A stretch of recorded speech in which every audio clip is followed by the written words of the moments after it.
एक जंगल में एक बहुत पुराना बरगद का पेड़ था। उसी पेड़ पर घोंसला बनाकर एक कौवा कव्वी का जोड़ा रहता था। उसी पेड़ के खोखले तने में कहीं से आकर एक दुष्ट सर्प रहने लगा। हर वर्ष मौसम आने पर कव्वी घोंसले में अंडे देती और दुष्ट सर्प मौका पाकर उनके घोंसले में जाकर अंडे खा जाता।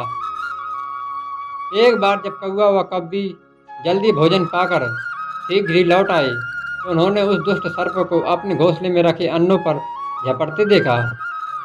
अंडे खाकर सर्प चला गया। कौवे ने कव्वी को ढांढस बंधाया, प्रिय, हिम्मत रखो, अब हमें शत्रु का पता चल गया है, कुछ उपाय भी सोच लेंगे।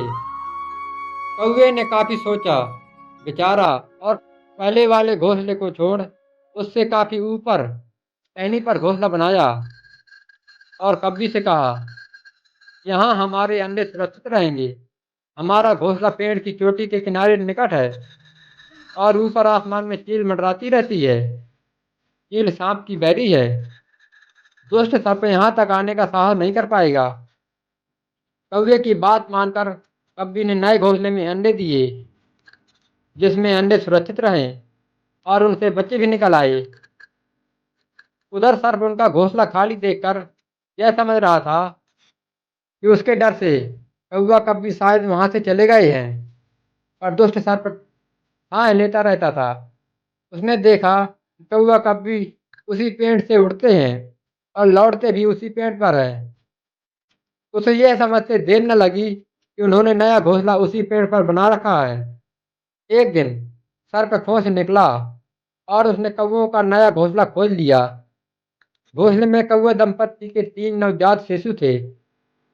दुष्ट सर्प उन्हें एक एक करके गपागप खा गया और अपने खोह में लौटकर डकारे लेने लगा।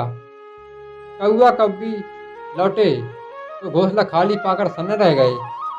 घोंसले में हुई टूट फूट व नन्हे कौवों के कोमल पंख बिखरे देखकर वे सारा माजरा समझ गए।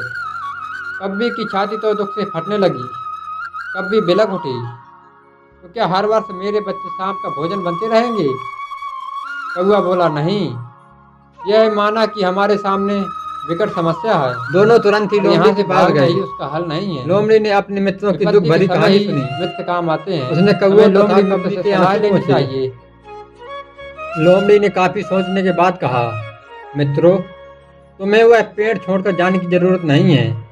मेरे दिमाग में एक तरकीब है जिससे वह दुष्ट सर्प से छुटकारा पाया जा सकता है। लोमड़ी ने अपने चतुर दिमाग में आई तरकीब बताई।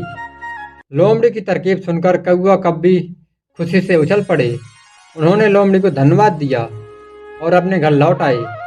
अगले ही दिन योजना अमल में लानी थी। उसी वन में बहुत बड़ा सरोवर था। उसमें कमल और नरगिस के फूल खिले रहते थे। हर मंगलवार को उस प्रदेश की राजकुमारी अपनी सहेलियों के साथ वहां जल क्रीड़ा करने आती थी। उनके साथ अंगरक्षक तथा सैनिक भी आते थे। इस बार राजकुमारी आई और सरोवर में स्नान करने जल में उतरी तो योजना के अनुसार कौवा उड़ता हुआ वहां आया। उसने सरोवर तट पर राजकुमारी तथा उसकी सहेलियों द्वारा उतार कर रखे गए कपड़ों व आभूषणों पर नजर डाली। कपड़े के ऊपर राजकुमारी का प्रिय हीरा व मोतियों का विलक्षण हार रखा था। कव्वी ने राजकुमारी तथा सहेलियों का ध्यान अपनी ओर आकर्षित करने के लिए कांव कांव का शोर मचाया। जब उसकी नज़र उसकी ओर घूमी तो कौवा राजकुमारी का हार चोंच में दबाकर ऊपर उड़ गया। सभी सहेलियां चीखीं, देखो देखो, वह राजकुमारी का हार उठाकर ले जा रहा है। सैनिकों ने ऊपर देखा तो सचमुच एक कौवा हार लेकर धीरे धीरे उड़ता जा रहा था। सैनिक उसी दिशा में दौड़ने लगे। कौवा सैनिकों को अपने पीछे लगाकर धीरे धीरे उड़ता हुआ उसी पेड़ की ओर ले आया। जब सैनिक कुछ ही दूर रह गए तो कौवे ने राजकुमारी का हार उस प्रकार गिराया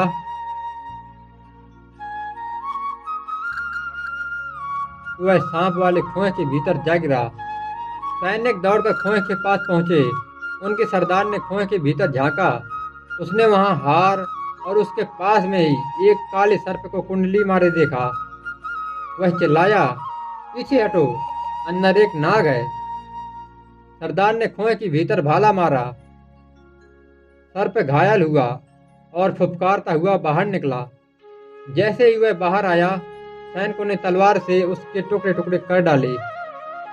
ठीक है, सूझबूझ का उपयोग कर हम बड़ी से बड़ी ताकत और दुश्मन को हरा सकते हैं। बुद्धि का प्रयोग करके हर संकट का हल निकाला जा सकता है। यदि आपको हमारी कहानी पसंद आई हो तो हमारे चैनल को सब्सक्राइब करें, वीडियो को लाइक करें। धन्यवाद।